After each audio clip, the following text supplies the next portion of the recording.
기도하겠습니다. 선한 목자 되시고 우리를 구원의 길로 인도하셔 하나님의 사랑받는 자로 살아갈 수 있음을 감사드립니다. 세우신 교회의 총남성교회 회원들이 함께 모여 또 하나님께 헌신 예배로 영광 돌릴 수 있어서 감사드립니다. 넘치는 그 구속의 은혜를 받은 우리들이기에 그 은혜를 조금이라도 갚기 원하오며 또 부족하지만 저희 회원들을 통하여서 우리 주님 영광 받으시옵소서. 우리가 사회에서 또 가정에서 책임도 막중합니다. 능력의 주님께서 붙드시사 가정과 사회의 일을 통해서도 주님의 뜻을 따라 행하게 하옵소서. 준비하고 있는 바자회와 또 많은 일들을 앞에 두고 있습니다.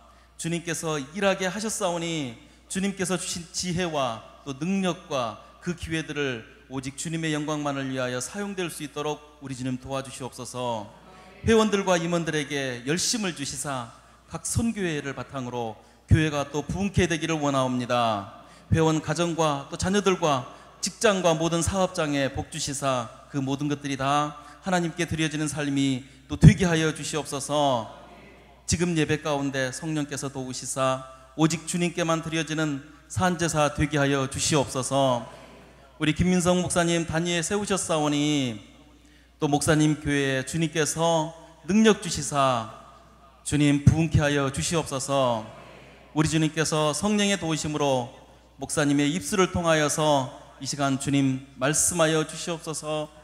우리의 심령이 성령의 생수로 넘쳐나게 하여 주시옵소서. 감사드리며 우리를 보내주신 주 예수님 이름으로 기도드렸습니다. 아멘. 감사합니다. 이번 시간은 오늘 주실 말씀을 이여선교회 회장님이신 안성순 집사님께서 나오셔서 봉독하시겠습니다.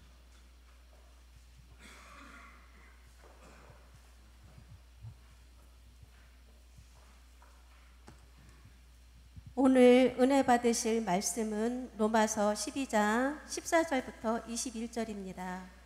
로마서 12장 14절부터 21절까지 제가 봉독해 드리겠습니다. 너희를 박해하는 자를 축복하라. 축복하고 저주하지 말라. 즐거워하는 자들과 함께 즐거워하고 우는 자들과 함께 울라. 서로 마음을 같이하며 높은 데 마음을 두지 말고 도리어 낮은 데 처하며 스스로 지혜 있는 채 하지 말라. 아무에게도 악을 악으로 갚지 말고 모든 사람 앞에서 선한 일을 도모하라. 할 수 있거든 너희로서는 모든 사람과 더불어 화목하라. 내 사랑하는 자들아, 너희가 친히 원수를 갚지 말고 하나님의 진노하심에 맡기라. 기록되었으되 원수 갚는 것이 내게 있으니 내가 갚으리라고 주께서 말씀하시느니라. 내 원수가 줄이거든 먹이고 목마르거든 마시게 하라. 그리함으로 내가 숯불을 그 머리에 쌓아 놓으리라. 악에게 지지 말고 선으로 악을 이기라. 아멘.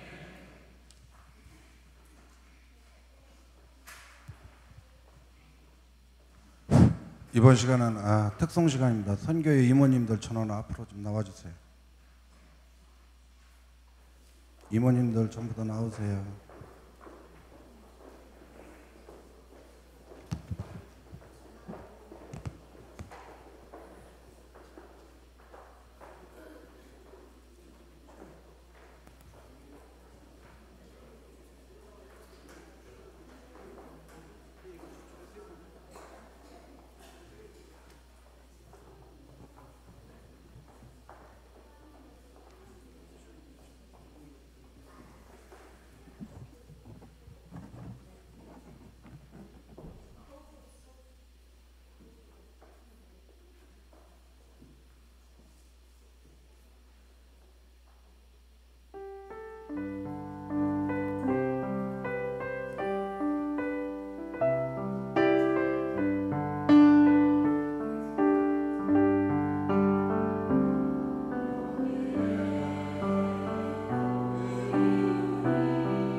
자, 이번 시간에는 한때는 저희 교회도 심무하셨고 지금은 에덴 침례교회 담임 목사로 계신 우리 김민성 목사님께서 말씀을 증거해 주시겠습니다. 우리 뜨거운 박수로 목사님 맞이하겠습니다. 박수.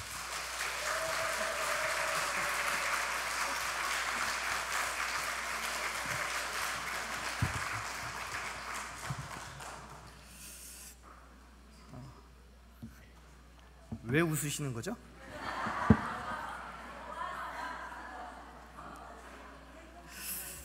네. 너무 오랜만에 이 강단에 올라와 보니까 정말 떨리네요. 함께하는 교회 부사역자로 오면서 제가 처음 설교했을 때보다 지금이 덜 떨리는 것 같습니다. 심장이 두근거려가지고 제가 함께하는 교회 처음 설교하러 이 자리에 왔을 때 그때 제가 얼마나 많이 떨었는지 그냥 강단에 제가 신발을 신고 올라왔어요. 그 신발을 신고 있는지도 몰랐어요. 그런데 그날에 제가 설교를 얼마나 잘했는지 아무도 제 구두를 보신 분이 없더라고요. 뭐 설교를 잘해서가 아니면 얼굴 때문에 그랬을지도 모르겠습니다. 어쨌든 지금이 그때보다 더 떨립니다. 제가 일부러 손수건도 이렇게 손에 좀 쥐고 있습니다. 너무 떨려가지고. 우리 인사 한번 나누시죠. 정말 반갑습니다. 아니요, 저기요, 여러분끼리 말고요, 저랑 인사 나누시죠. 저랑요. 다시 한번 나누시죠. 반갑습니다. 네. 여러분들끼리 매주 하시잖아요. 네.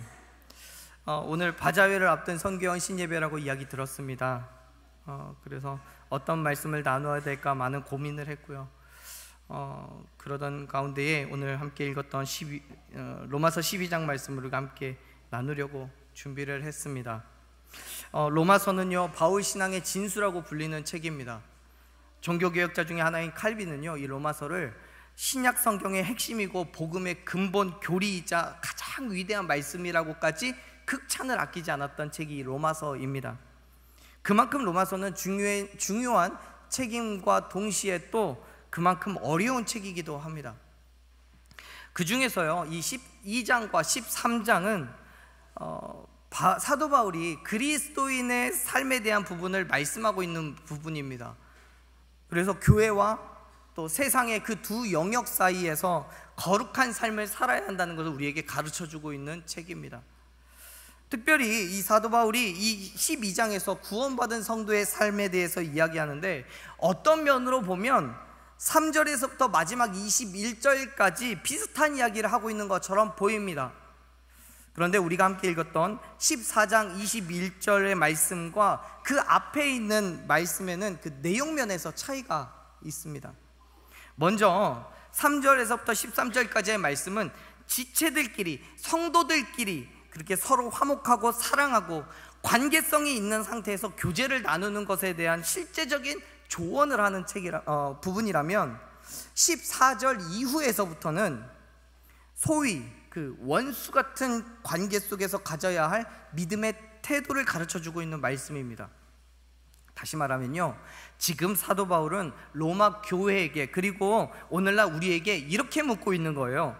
그리스도인 된 너희가 원수된 사람들과는 어떤 관계를 맺어가고 있느냐라고 묻고 있는 겁니다. 여러분, 좌우를 한번 둘러보십시오. 앞뒤 좌우를 한번 싹 둘러보세요.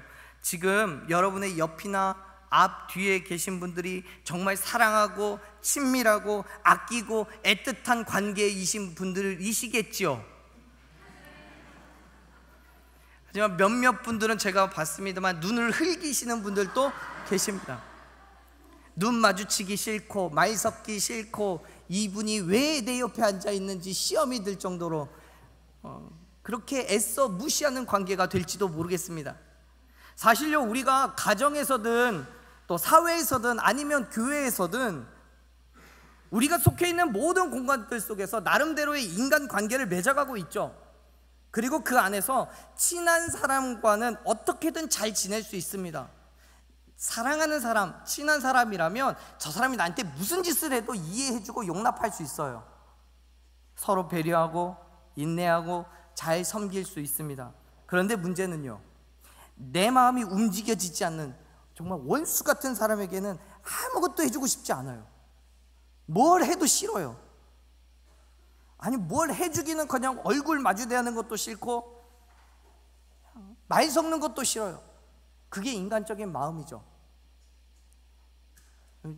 찔리는 게 있으십니까? 오늘 선교회 헌신 예배를 드리고 있는 지금 이 시점에서도요, 그리고 바자회를 준비하는 그 과정 속에서도요, 각 선교회에 아니면 이 교회 안에 정말 꼴보기 싫은 관계가 있지는 않을지 모르겠습니다. 손들어 표하진 않겠습니다. 어쩌면 표현하지 않고 마음에 담아두고 있는 그런 분들이 계실지도 모르죠.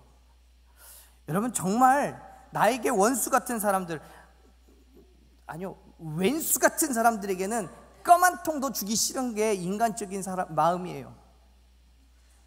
그게 본질상 진노의 자녀인 연약한 인간입니다. 인간이요. 그게 누구라고요? 나라고요. 아니, 여러분 고개만 끄덕거리시면 안 되고요. 그렇게 하시면 저 혼자만 그런 것 같아요. 일단 손 드시고요, 다 자신의 가슴을 툭툭 치시면서 나라고요. 이제 여러분입니다. 그렇게 연약한 인간이기 때문에 꼴 보기 싫은 사람에게는 아무것도 해주고 싶지 않아요.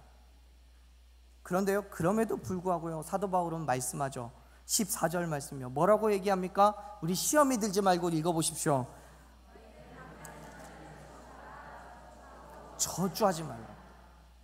사랑하는 여러분, 사도 바울이 이렇게 말씀하세요. 우리를 박해하는 자들을 축복하라고요. 저주하지 말라고요.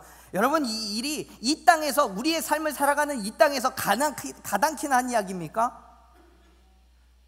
아니죠. 앞에서도 말씀드렸습니다. 우리를 축복하는 사람, 내가 사랑하는 사람에게는 얼마든지 축복할 수 있어요. 나에게 친절을 베푸는 사람에게는 얼마든지 친절할 수 있습니다. 그런데 우리를 박해하는 자들을 축복하라니요.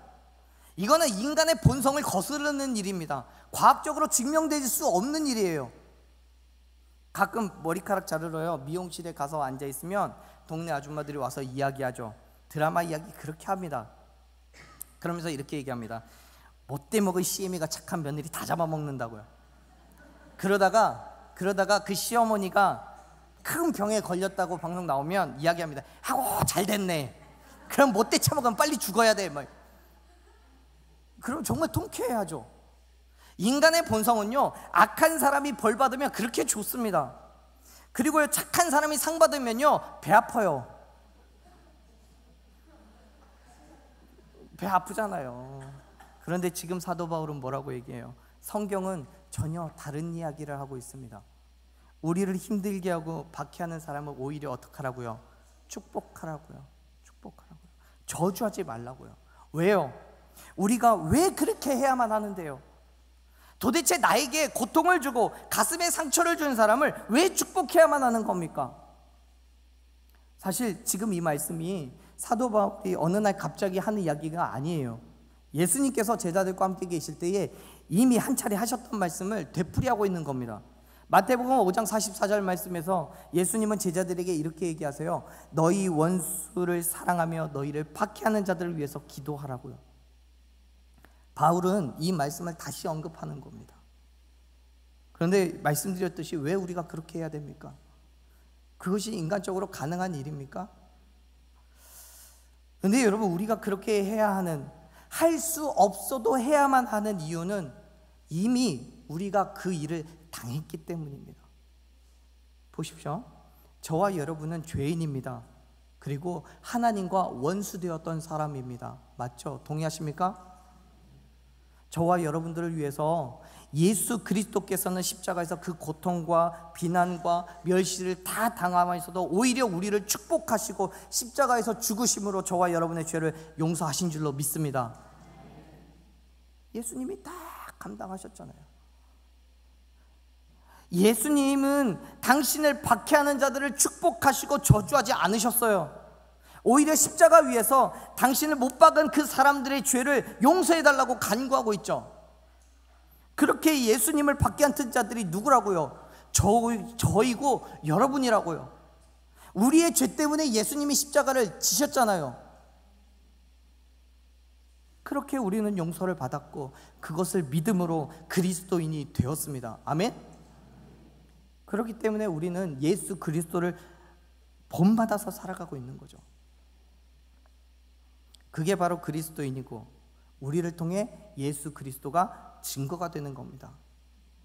사도 바울은요, 예수 그리스도께서 우리에게 보여주신 그 사랑과 용서를 여전히 우리에게도 행하라고 말씀하고 있는 거예요. 우리 똑같이 행하라고요. 물론 그 일이 쉽지 않아요. 그렇잖아요. 예수님께서 우리에게 보여주신 그 사랑과 용서는 어쩌면 정말 예수님이기 때문에 가능한 건지도 몰라요. 하지만 여러분, 그럼에도 불구하고요, 우리는 예수 그리스도의 그 모습을 본받아야 함을 믿으시길 바랍니다. 왜요? 저와 여러분이 그 사랑과 용서를 어떻게 했기 때문에요? 받았기 때문에요. 사랑하는 여러분, 여러분은 여러분에게 어려움을 주는 사람을 어떻게 대하고 계십니까? 사랑하고 용서하실 수 있습니까? 아까처럼은 아멘이 안 나와요. 저는요, 저와 여러분이 정말 그 일을 감당하기를 소망합니다. 우리가 예수 그리스도 안에서 함께 기쁨을 누리기 위해서 주님이 우리에게 주신 그 사랑과 용서를 서로 나누면서 서로의 기쁨이 되기를 소망해야 되는 거예요. 물론 그 일이 어려워요. 계속 말씀드리지만 그 일이 쉽지 않아요. 어쩌면 예수님만이 감당하실 수 있는 일이에요. 그럼에도 불구하고 여러분, 행하십시오. 우리가 그 사랑을 받았기 때문에 우리 또한 그 사랑을 전하는 것이 당연한 겁니다. 그래서 사도 바울은 어떻게 하라고 얘기합니까? 어떻게 하라고 권면해요? 15절 말씀이요. 같이 읽어볼까요? 즐거워하는 자들과 함께 즐거워하고 우는 자들과 함께 울라고요. 사랑하는 여러분, 원수가 논을 사도 배합하지 마십시오. 오히려 축복해 주세요. 원수가 안 좋은 일을 당해도요, 통쾌해하지 마세요. 오히려 함께 가슴 아파해 주십시오. 이 모든 일들은 내 생각과 내 마음을 다 내려놓고 예수 그리스도의 마음을 품을 때, 예수 그리스도의 행함을 본받을 때에야 가능한 일이에요. 여러분, 어떤 모습으로 또 어떤 행함으로 예수 그리스도를 본받고 계십니까? 지금 여러분들은 바자회 준비하고 계시죠? 누가 무엇을 어떻게 준비하고 계십니까?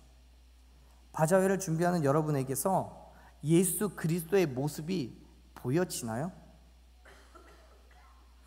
우리가 그리스도인이라고 불리우는 이유는 예수 그리스도를 믿기 때문입니다. 아멘. 그런데 그것보다 더 근본적인 이유가 있다면 예수 그리스도를 본받아 살아가는 사람이기 때문에 그리스도인이라고 불리우는 거예요.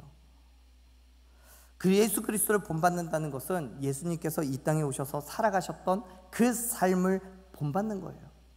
예수님께서 보여주신 사랑, 믿음의 삶, 희생과 헌신, 인내 등의 등등등 많은 모습들을 우리가 본받아서 우리의 삶 가운데서 녹여내는 것, 그것이 본받는다는 겁니다. 그런데요, 그 안에서조차 우리가 간과해서는 안 되는 것이 있습니다. 그게 뭐냐면 십자가의 죽으심이에요. 다시 말해서 아무런 죄도 없으신 예수님께서 단지 우리의 죄를 용서하시기 위해서 그 십자가를 지셨다는 거예요. 우리의 삶에서 그 십자가가 드러나야 된다는 거예요. 여러분, 누군가를 위해서 헌신하고 희생한다는 것은 무언가 대가를 바라고 하는 게 아닙니다. 대가를 원하는 그 순간에는 그건 헌신도 아니고 희생도 아니에요. 그냥 성과를 내기 위한 일에 불과한 거죠. 그런데 우리는 희생하면서 헌신하면서 무엇인가를 대가를 바랍니다. 지체들과 사랑을 나누면서 정말 내가 사랑한다는 걸 알아주길 바라는 게 그래요. 음식을 대접했으면 언젠가 대접받기를 원하는 게 그래요. 교회 일로 여러 가지 일로 헌신하면서 가끔 고개를 들어 두리번거립니다. 누구 있나 없나 보는 거죠. 물론 제가 기쁘고 즐겁게 그리고 행복하게 함께 했던 이 교회에서만큼은 그런 분들은 못 봤었습니다.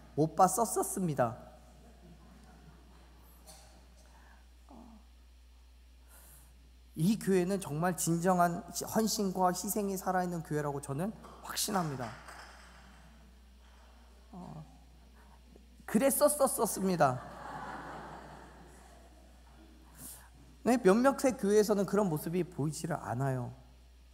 서로 시기하고 질투하고 마음에 상처를 주고 헛듣고 이간하고, 더 놀라운 사실은, 정말 무섭고 경계해야 되는 사실은 자신이 그런다는 걸 모른다는 거예요. 내가 헐뜯고 있는 걸 몰라요. 이간하는 걸 몰라요. 마음에 상처를 주고 있다는 걸 몰라요. 그런 분들은 정말 답이 없습니다. 저는요, 저와 여러분이 먼저 예수 그리스도를 본받는 믿음의 삶을 살아가기를 소망합니다. 저와 여러분에게 보여주신 그 행함을 그대로 우리의 삶에서 녹여내는 그러한 믿음의 삶이 되기를 간절히 축원합니다. 그게 그리스도인이니까요. 그리스도인요. 사도 바울은요, 로마 교회 성도들에게 말씀합니다. 우리 16절 말씀 다시 한번 읽어볼까요? 서로 마음을 같이하며 높은 데 마음을 두지 말고 도리어 낮은 데 처하며 스스로 지혜 있는 채 하지 말라. 사실요, 당시 로마 사회는 엄격한 계급 사회입니다. 노예가 있었고요, 원로도 있었고, 또 군대 장관도 있었고, 상인도 있었습니다. 각각의 계층들이 있어서 사회적 지위가 다 달랐습니다. 물론 교회 안에도 마찬가지입니다. 로마 교회 안에도요, 분명히 예수 그리스도를 믿는 한 공동체 안에 있지만 이 안에도 계급이 존재합니다. 보이지 않는 계급이 있었죠. 그리고 그것 때문에 서로 간에 보이지 않는 상처를 주고받고 있는 거예요. 그 후에 2000여 년이 지난 오늘에거든 여전히 교회 안에는 계급이 존재합니다. 있어서는 안 되는 계급으로 얼마나 많은 사람들이 서로에게 상처를 주고 무시하고 또한 경멸하고 지내는지 몰라요. 사랑하는 여러분, 하나님께서 우리에게 말씀하시는 거는요, 우리가 하나님 안에서 한 형제 자매라는 겁니다. 부모의 입장에서 10손가락 깨물어서 안 아픈 손가락이 하나도 없듯이요, 저와 여러분은 그 누구도 하나님 앞에서 귀하지 않은 사람이 아무도 없습니다. 아멘? 그런데 왜 한 식구들끼리 계급을 정하고 그 행함을 정죄하는 거예요? 교회는요, 하나님의 사랑이 있는 곳이죠. 교회는 섬김과 배려가 있는 곳입니다. 그런데 가만히 살펴보면 이런 말이 들려옵니다. 집사가 어떻게 권사한테 그런 말을 해? 권사가 어떻게 그런 걸 해? 있잖아, 회장의 자리는 그렇게 막 나서는 자리가 아니야. 지시하고 감독하는 자리야. 여러분, 집사나 권사 같은 직분이요, 교회 안에 새로운 계급입니까?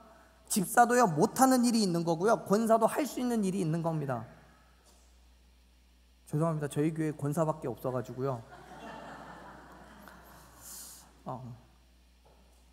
사람의 성품이나 능력이나 혹은 경험에 따라서 일을 할 수 있고 못할 수도 있는 거지, 그것이 직분이나 또는 위치에 따라서, 나이의 연령에 따라서 할 수 있고 없고가 정해지는 게 아니에요.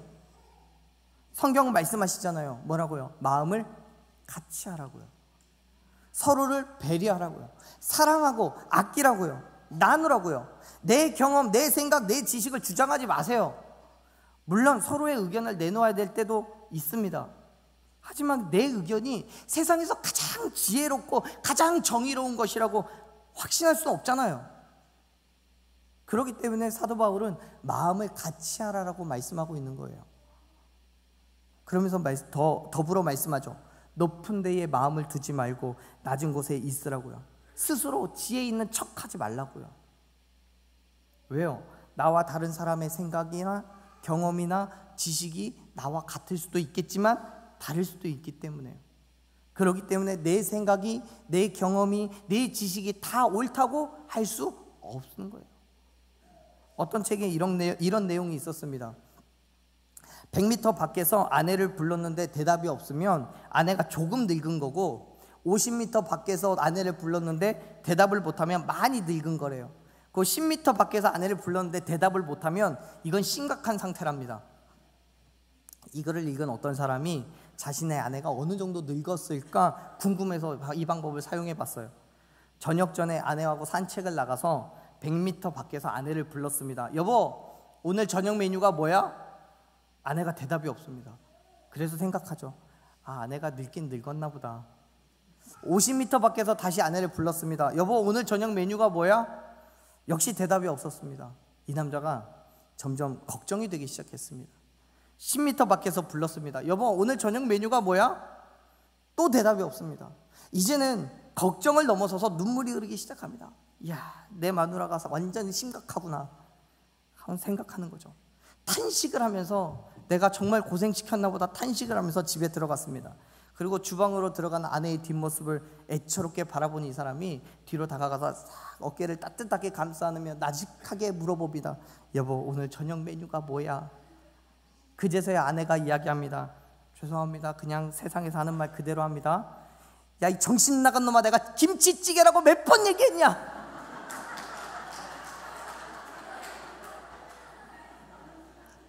아내가 못 듣는 게 아니라 남편이 못 듣고 있었던 거죠. 내 생각, 내 경험이 언제나 옳은 게 아니라고요. 그렇기 때문에 서로 생각하고 마음을 같이 나누어야 되는 겁니다. 내 생각, 내 경험, 내 지식 고집하지 마십시오. 그게 결코 옳은 것이 될 수 없습니다. 하나님의 마음이 없다면, 하나님의 지혜가 없고 하나님의 생각이 없다면 그건 나에게 전혀 도움되지 않습니다. 사도 바울이 권면하는 것은 같은 마음을 품으라는 겁니다. 하나님의 마음을 품고 서로를 바라보라는 거예요. 뿐만 아니라 스스로 지혜 있는 척 하지 말라고 합니다. 왜요? 저와 여러분은 모두 인간의 미련함과 부족함이 있기 때문에요. 나 자신을 제대로 평가해 보십시오. 그리고 하나님의 마음을 품으세요. 지체를 사랑하고 헌신하고 희생할 수 있는 그 마음은 곧 하나님의 마음을 품는 것에서부터 시작하는 겁니다. 그 마음을 가지고 사도 바울은 또 뭘 하래요? 17절 말씀 한번 읽어볼까요? 아무에게도 악을 갚지 말고 모든 사람 앞에서 선한 일을, 18절 읽습니다. 할 수 있거든 너희로서는 모든 사람과 더불어 화목하라. 아멘. 함께하는 교회 슬로건이 그거죠. 당신이 하나님의 자존심입니다. 저희 교회의 슬로건은 당신이 하나님의 지역과 사회의 그리고 성도의 기쁨입니다. 제가 섬기는 교회가 에덴 교회예요. 에덴이라는 이름이 기쁨, 환희 뭐 이런 뜻을 가지고 있거든요. 그래서 저는 교회 처음 갔을 때부터 어떻게 하면 그 기쁨을 온전한 기쁨으로 누릴 수 있을까에 대해서 기도하고 고민했습니다. 사랑하는 여러분, 우리가 지체들과 함께 기쁨을 누릴 수 있는 방법은요, 하나님의 마음을 품고 서로를 바라볼 때 그 기쁨을 누릴 수 있습니다.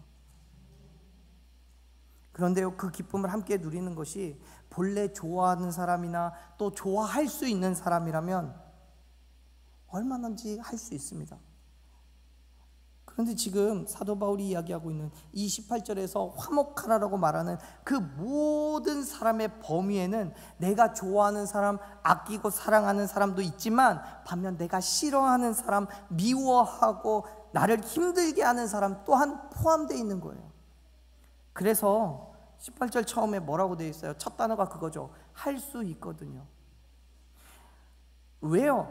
아니, 좋아하는 사람, 사랑하는 사람과는 얼마든지 화목하게 지낼 수 있어요. 그런데요, 싫어하고 미워하고 나를 힘들게 하는 사람하고는요, 쉽지 않을걸요? 그래서 사도 바울 말씀하는 거예요. 누가 나에게 악한 일을 행했어도 그것을 악함으로 복수하지 말라고요. 오히려 모든 사람들 앞에서 선한 행함으로 돌려주라고요. 그런데 그게 어렵다니까요. 나에게 상처를 준 사람의 이름만 들어도 손이 부들부들 떨리는데 뭘 어떻게 선한 행실을 보여줘요? 그 사람과 어떻게 화목하게 지내요? 말도 안 되죠. 다른 사람들이랑은 잘 지낼 수 있어도요, 정말 세상이 두 쪽 나도 저 사람 만나면 안 돼요. 교회도 사람이 모인 곳이기 때문에 때로는 나와의 감정으로 맞지 않는 사람이 있을 수 있습니다. 또 누군가를 통해서 상처를 받았을 수도 있습니다.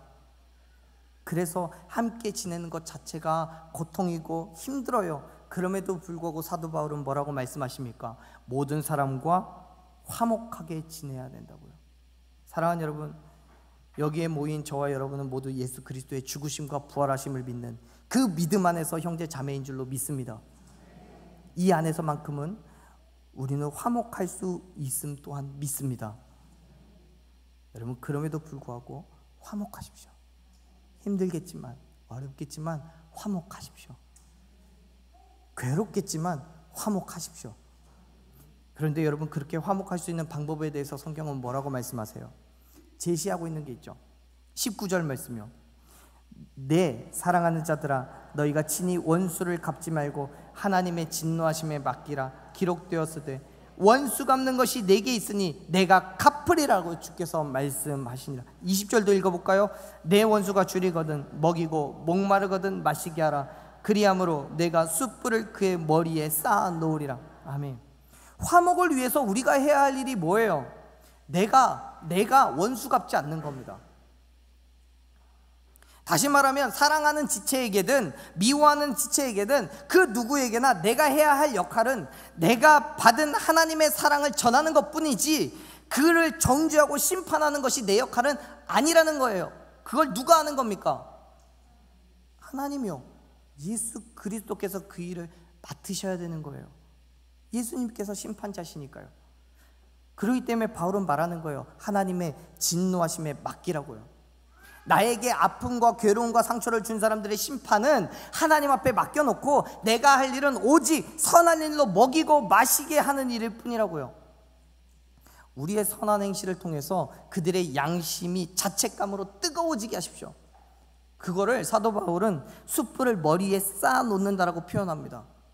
양심의 가책을 받아서 얼굴이 뜨거워지는 거예요. 사랑하는 여러분, 누구 때문에 혹시 마음에 상처가 있으십니까? 누가 여러분의 원수입니까? 여러분 심판하지 마십시오.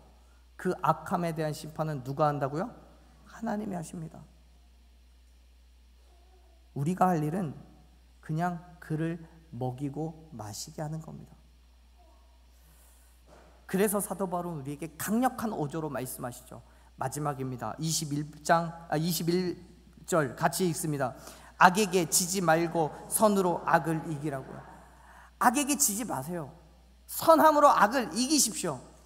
예수 그리스도께서 저와 여러분에게 주신 그 마음으로, 선함으로 악을 이기시기를 축원합니다. 사랑하는 여러분, 우리가 모든 사람과 화목하며 함께 기쁨을 누리기를 원해요. 모든 사람의 범위에는 세상의 모든 숨쉬며 살아가는 사람들이 포함되어 있습니다. 우리가 함께 기쁨을 누리지 못할 사람은 아무도 없습니다. 하나님의 마음이 있다면요. 여러분, 그 마음 가지고 바자회 준비하시는 거잖아요. 왜요? 아니었군요. 반응을 해주셔야지요. 사랑하는 여러분, 사람을 가려서 마음을 나누지 마십시오. 직분으로 혹은 신앙의 연수로 지체를 대하지 마십시오. 내 지식으로, 내 경험으로 판단하고 정죄하지 마십시오. 그런데 그 일이 쉽게 되는 게 아니라고요. 그렇기 때문에 하나님의 도우심을 구하십시오. 그것 때문에 사도 바울은 12장의 첫 절에 예배에 대한 언급으로 시작을 하는 거예요. 무슨 말이냐면, 예배를 온전히 드리는 사람, 하나님과 온전히 마음을 나누는 사람만이 그 일이 가능하다는 거예요. 하나님 앞에 온전한 산제물로 나를 드릴 수 있는 사람이라면, 사랑하는 지체들, 얼마든지 좋은 관계를 맺을 수 있는 지체들 뿐만 아니라 나에게 힘듦을 주고 나에게 어려움을 주고 괴로움을 주었던 그 사람들과도요, 온전한 관계를 맺을 수 있다는 확신이 사도 바울에게는 있는 거예요. 그렇기 때문에 사랑하는 여러분, 예수 그리스도를 예배하며 섬기고 또 주를 위해 희생하고 헌신하는 것 같이 우리의 이웃을 섬기고 헌신하고 희생하십시오. 그 일이 쉽지 않겠지만 그럼에도 불구하고 행하십시오. 예수 그리스도를 향한 믿음으로 하나님의 마음을 품고 행하십시오. 그리고 모든 사람들과 함께 화목하십시오. 내 자랑, 내 지식, 내 욕심 다 내려놓고 지혜 있는 척하지 말고요, 이 지체를 위해, 이웃을 위해 헌신하고 희생하세요. 저와 여러분이, 그리고 이 함께하는 교회가, 그리고 이 땅의 모든 교회가 그렇게 하나님의 기쁨을 모든 사람들과 함께 누리게 되기를 간절히 축원합니다. 우리 시간이 조금 흘렀지만 우리 찬양 한 곡 불렀으면 좋겠어요. 정말 오랜만에 제가 이 교회에서 찬양합니다. 사랑하는 여러분, 우리의 모든 것을 주님께 드리며 나아가기를 원합니다. 우리가 모든 지체들과 화목하기 위해서는요, 먼저 나를 버려야 되는 거예요. 내가 살아있으면 안 됩니다. 나의 지식, 내 경험, 내 자아, 내 안에서 완전히 지워내고 나를 대신해서 예수 그리스도의 마음을 품고 나아갈 때 우리는 진정한 기쁨을 함께 누릴 수가 있는 거예요. 모든 사람들과 함께 하나님의 기쁨을 나누며 예수 그리스도께서 우리를 위하여 화목제물로 이 땅에 오셨듯이 우리도 기쁨의 제물 되어서 이웃과 지체를 위해서 희생하고 헌신하십시오. 오늘이 선교의 헌신 예배이기 때문에 오늘만 헌신하라는 거 아니에요. 바자회가 있어서 그날만 희생하라는 거 아니에요. 우리는 주일에만 그리스도인이 아니잖아요. 매일매일 우리가 살아가는 모든 날 동안 저와 여러분은 무엇입니까? 그리스도인이요. 매 순간 매분 매초 우리는 그리스도인입니다. 그렇게 그리스도인답게 살아가게 해달라고 이 시간 함께 결단하기를 원합니다. 함께 찬양합니다. 나의 모습, 나의 소유 주님 앞에 모두 드립니다.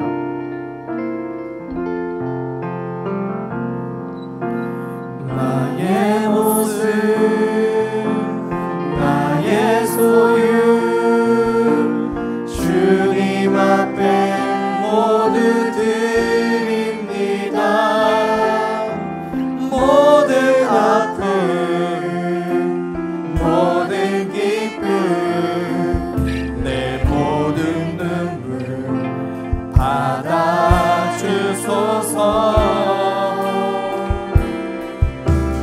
나의 생명을 드리니 주 영광 위하여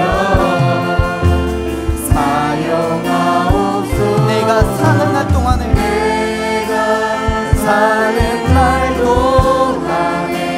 주를 찬양하며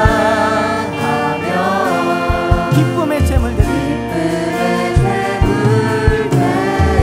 주님 나를 받아주소서.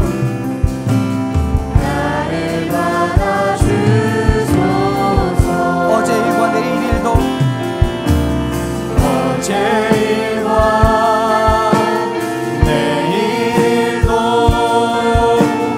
꿈과 희망 모두 드립니다. 모든 소망, 모든 계획 내 손과 마음 받아주소서. 나의 생명 드리니 나의 생명을 드리니 주 영광 위하여 주 영광 위하여 사용하옵소서. 사용하옵소서. 내가 사는 날 동안에 사는 날도 주를 찬양하며 기쁨의 제물 드리라. 기쁨의 제물 되리. 나를 받아주소서. 나를 받아주소서.